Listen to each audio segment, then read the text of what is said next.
J'avais dit que peut-être je referai une vidéo à ce sujet. Et là c'est plus peut-être, c'est sûr, parce qu'après la dernière bande-annonce qu'on a eue, je pense que c'est bien parti pour qu'il y ait au moins je ne sais combien de vidéos à ce sujet.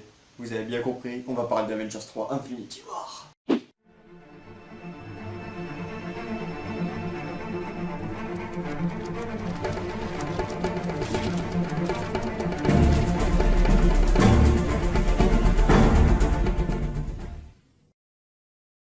Tout d'abord, on commence le trailer où nous avons une vue sur New York. Hein. Nous avons un magnifique plan sur New York à la Doctor Strange. En fait, vous avez la caméra rotative qui tourne.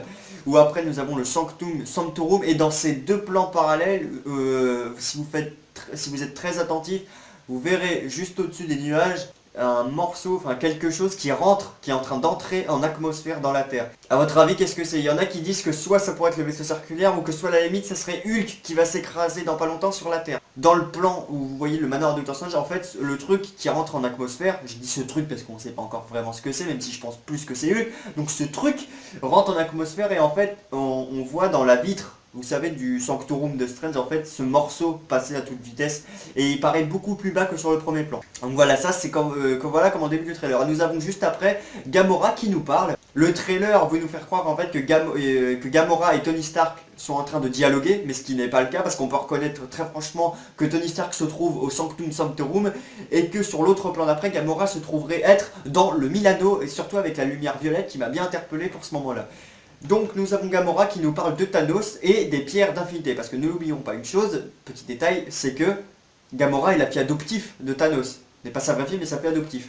Et que Thanos a dû massacrer tout son peuple et a récupéré Gamora comme un sorte de trophée. Le trailer commence là-dessus, une petite scène de dialogue avec Tony qui cherche le prénom, peut-être de Thanos, je suppose. Donc Gamora dit Thanos, voilà en gros. Le trailer commence là-dessus. Ensuite, on enchaîne avec Spider-Man qui sort de son lycée, n'importe quoi, qui sort de son bus scolaire. Donc en gros, il est sorti par la fenêtre, le bus est en train de rouler. Vous savez, dans la première bande-annonce, c'était le premier à voir le vaisseau extraterrestre Alien. Et bah là, en fait, vous le voyez sortir. Il enfile seulement sa cagoule, il est encore en civil devant tout le monde. Le mec, fuck, on vous l'a dit dans la précédente vidéo, il s'en bat les couilles total. Je sais pas si beaucoup de personnes vont le voir comme ça, ou peut-être qu'ils vont rendre le truc crédible et personne ne va le voir à ce moment-là, on verra bien. Il sort de son bus scolaire, il ride sur l'océan juste en dessous le pont de Manhattan, plutôt stylé, avec un nouveau plan de New York, avec, vous savez, ce vaisseau extraterrestre beaucoup plus bas que dans le précédent trailer en fait. Il est pas haut, mais il est très bas, il est vraiment à ras du sol, enfin il est... Après c'est peut-être le fait qu'on est en plan, comment on appelle ça, vous savez, en plan contre-plongée, je sais pas, enfin, on est en altitude et bref le truc c'est qu'il a l'air très bas en fait. Si le truc va toucher à même le sol, si c'est un espèce de vaisseau ou je ne sais pas, parce que je sais vraiment pas ce que c'est ce truc, ça m'interpelle énormément. On sait même pas déjà s'ils peuvent rentrer déjà dedans, s'il y a une personne humaine, enfin normale, vous voyez, avec deux jambes, deux bras, une tête, puis rentrer dedans, ça on sait pas. Après ces passages-là, donc nous avons Tony Stark du coup qui veut attirer Thanos sur la Terre. Concrètement, il dit que tout simplement, ils savent, lui les Vengeurs, ce que veut Thanos, donc du coup ils vont se servir des pierres d'infinité pour le ramener et peut-être même le vaincre. Et donc du coup nous voyons un magnifique plan où Doctor Strange ouvre son œil d'Agamotto, d'ailleurs, super. Il est classe ou pas? Ouais bah je sais, bah il est petit, hein, c'est qu'une réplique, faut pas déconner non plus. Donc ouais, nous avons Doctor Strange qui ouvre son œil d'Agamotto, nous voyons la pierre du temps forcément, et un gros plan sur, genre en fait nous voyons Wanda Maximoff et la Vision dans une sorte de bois, donc on fera vite le lien que ça ressemble très franchement au Wakanda, donc ils sont au Wakanda, d'ailleurs le plan d'après confirme ce que je viens de dire. Wanda Maximoff et la Vision sont bel et bien au Wakanda, gros plan sur le Wakanda, sur tout le peuple, enfin le peuple, le village, les bâtiments, enfin bref, vous m'avez compris. Et en fait nous voyons donc Steve Rogers et Romanoff qui se ramènent au Wakanda, et on peut voir d'ailleurs le regard entre T'Challa et Steve Rogers, vous savez c'est le regard avec le petit sourire dans le coin, genre ils se font confiance mutuellement en fait. Ils savent très bien qu'ils peuvent compter toujours l'un sur l'autre et qu'ils sont déjà mis auparavant, je vous rappelle en Arc Civil War, avec Bucky. Voilà, quand ils étaient recherchés, qu'ils étaient fugitifs. Et on peut voir que du coup beaucoup de Vengeurs vont se rassembler aux côtés de Steve Rogers pour aller se battre au Wakanda. Donc nous voyons un Quinjet avec dedans, nous voyons sortir les Vengeurs, donc Steve, Romanoff. Nous voyons Sam Wilson alias le Faucon, War Machine, Bruce Banner, Wanda Maximoff et la Vision. Donc ça fait beaucoup de monde à ramener Wakanda. Et Vision qui semble dans ce plan être assez mal en point. En fait nous voyons Wanda à côté de lui. On peut voir qu'il est assez étrangement mal en point, donc à voir. Et donc juste après, on voyons un plan aussi avec Shuri, donc la petite sœur de T'Challa. avec Vision qui est allongé sur une sorte de, je suppose, de table, et en fait, avec, vous savez, les bracelets de Black Panther, les bracelets qui leur permettent de voir les nanotechnologies et tout, et bah genre en fait, Fury est en train de voir la tête de Vision, et elle essaie étrangement de comprendre comment cette technologie, avec sa pierre d'infinité, comment le cyborg marche en fait. Elle arrive à, enfin elle essaye plutôt, pardon, d'essayer de comprendre comment Vision fonctionne avec cette pierre d'infinité. Et est-ce qu'ils vont essayer de lui retirer du front? Très bonne question. Moi je dis que oui. Je dis que oui, ils vont y arriver et ils vont l'enlever de sa tête. Mais à voir quand même, après peut-être que c'est faux, hein, mais j'espère quand même. Ça serait prendre un gros risque aussi, genre on pourrait perdre Vision, tu sais, vous savez, il pourrait nous faire genre, on pourrait perdre Vision plus ou moins, ou genre ça serait stylé, genre vous avez Vision, on lui arrache la pierre, il est comme décédé, et pendant la bataille, il se ramène en plein combat, il se bat aux côtés des autres. Moi, un plan comme ça me suffirait très bien, Vision me... Je serais convaincu, Vision pèterait la classe. Et donc après nous avons aussi, oui, un nouveau plan sur le vaisseau de Thor. Enfin, de ce qu'il en reste plutôt. Hein. Ils ont tous pris cher, donc on aura droit également donc là oui, je débat sur un autre sujet mais du trailer, mais on va revenir sur le vaisseau de Thor juste après, parce qu'en fait c'est les plans, c'est le plan de Thor et juste après le plan que je vais vous parler maintenant. Donc bref, donc nous allons avoir droit à un flashback en fait sur la planète de Gamora en fait, dont je ne me souviens plus le nom, ils ont un nom assez étrange. Et on peut voir en fait que Thanos, dans le temps, quand il a adopté Gamora, en fait il l'a pris sur elle, on voit Gamora petite, avec tout un tas de Chitauri qui prennent en otage le fameux peuple de Gamora. Voilà, donc je pense que aussi oui, il va décimer toute la planète, comme les comics. D'ailleurs, petit détail que j'ai oublié de vous préciser, vous savez au début du trailer, nous avons Gamora qui dit clairement que si Thanos réussit à mettre la main sur... S'il réussit à mettre la main sur les pierres d'infinité, il pourra d'un claquement de doigts détruire tout l'univers. Et ça c'est une petite référence aux comics. Dans les comics justement Thanos peut réellement claquer d'un doigt et détruire tout l'univers avec les 6 pierres d'infinité. Donc pour en revenir donc au point suivant, on voit le vaisseau de Thor, ce qu'il en reste.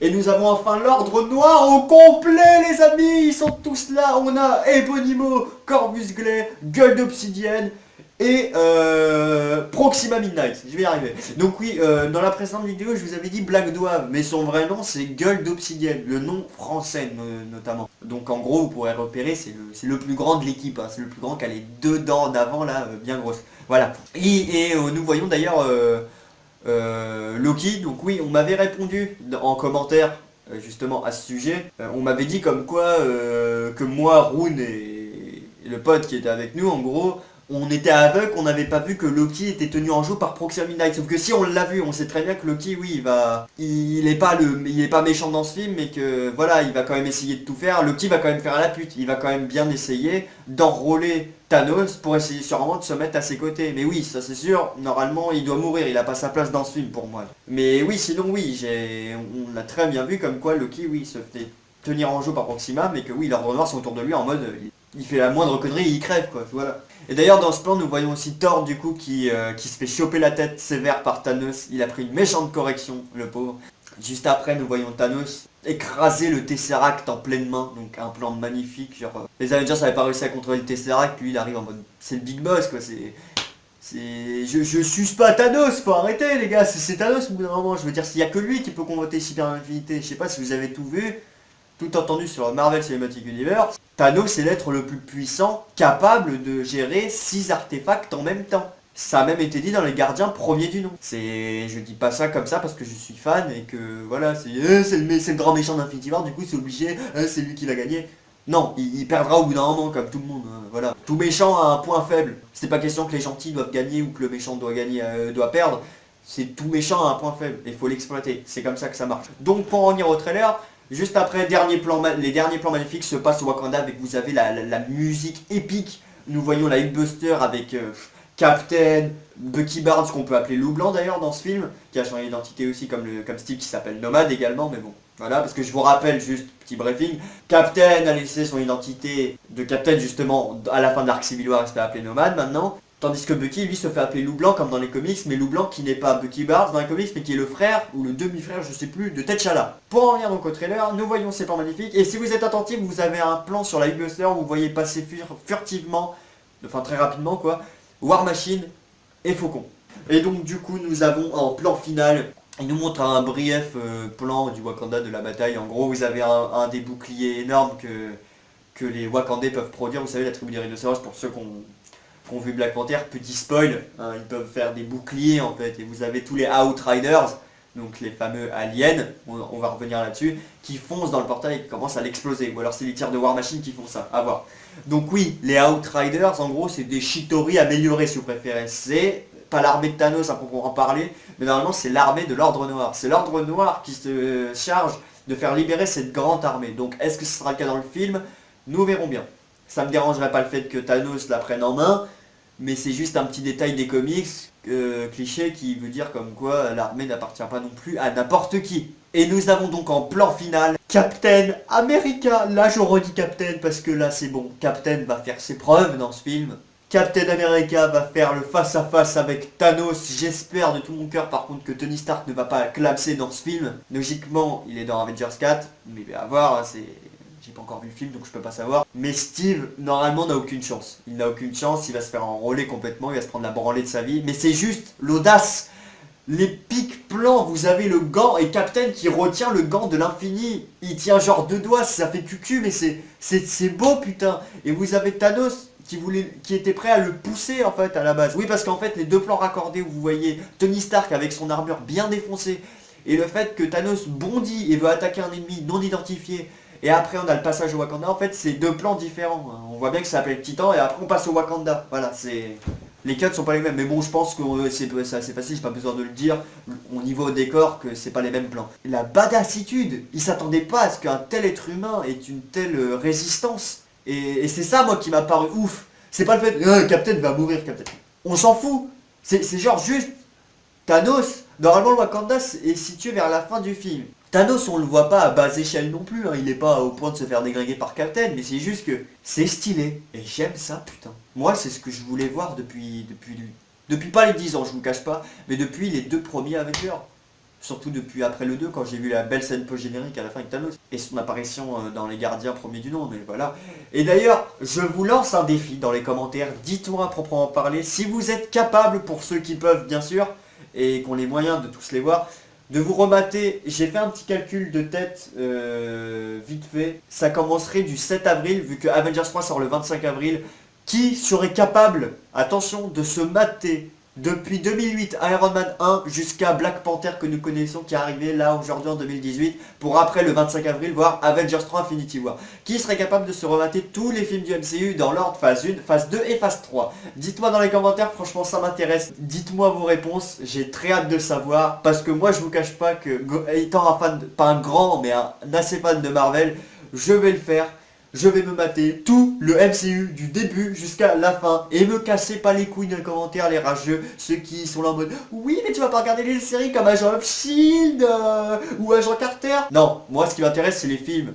Hein, je cherche pas à regarder des séries entières juste pour apprendre qui est tel mec d'Hydra ou tel mec de je sais pas quoi. Oh on voit un alien dans cet épisode là, oh on voit un Asgardien dans cet épisode là. Non je m'en fiche, moi tout ce que je veux c'est voir mes films. C'est tout, donc me faites pas chier dans les commentaires, je parle pas pour vous les bons abonnés, mais je parle pour ceux qui ont tendance à abuser et dire « Hey, telle série, et suis, machin », je m'en fous. Juste petit détail quand même, vu qu'on parle par rapport aux séries, vous savez que dans Agent of Shield, Coulson est le chef des agents du Shield. Avec un pote, on en a parlé, on aimerait bien franchement, mais une petite apparition par contre de Phil Coulson dans Infinity War, qu'est-ce que vous en pensez? Dites-moi dans les commentaires également ce que vous en pensez. Et franchement, dites-le moi, ça compte pour moi, j'ai envie de savoir. Dites-moi si vous attendez à voir Phil Coulson. Moi pas trop, mais un peu quand même. Genre une petite apparition quoi, mais pas gros. De manière à un truc bien marquant. Je pourrais pas vous dire quoi, parce que j'en ai aucune idée de la scène que ça pourrait être. Et bien sûr, il faut savoir qu'on aura 2 scènes post-génériques à la fin d'Avengers 3. Dont une, ça n'a pas été confirmé, mais c'est sûr, sur Captain Marvel. Et j'ai très hâte. Et pour en revenir à 2 personnages, Ant-Man et Œil de Faucon, qui ne sont pas dévoilés dans les dernières bandes annonces. Ils ne sont pas non plus en tête de haut d'affiche, il n'y a même pas leur nom, il y a leur nom nulle part. Jeremy Renner et Scott Lang étaient au casting, ils sont au casting, mais maintenant j'entends comme quoi il y a des rumeurs, comme quoi ils ne seraient pas dans le film soi-disant. Dites-moi si vous avez hâte de les revoir ces deux-là. Moi, bah, j'aimerais bien, hein. C'est le rendez-vous de tous les super-héros, donc moi perso oui. Dites-moi dans les commentaires si vous avez hâte de les revoir. Donc cette vidéo, je sais, ce Parlons Juste dure beaucoup plus longtemps que les autres. C'est les numéros 2. Je pense qu'à chaque fois, chaque numéro 2 de Parlons Juste seront un peu plus longs que les premiers Parlons Juste. Voilà. Il y a beaucoup trop de Parlons Juste dans mes phrases, mais c'est pas grave. On s'est pas embrouillé. Donc voilà, je vous laisse là-dessus, j'ai fait le tour de tout. Dites-moi donc dans les commentaires si vous avez hâte de revoir Œil de Faucon, Ant-Man, Phil Coulson. Dites-moi aussi si vous, comme je vous l'ai dit précédemment, si vous avez hâte, si vous êtes capable de revoir tous les films de MCU chronologiquement parlant, ça m'intéresse. Vous avez mes réponses maintenant. Je vous laisse là-dessus. Ciao.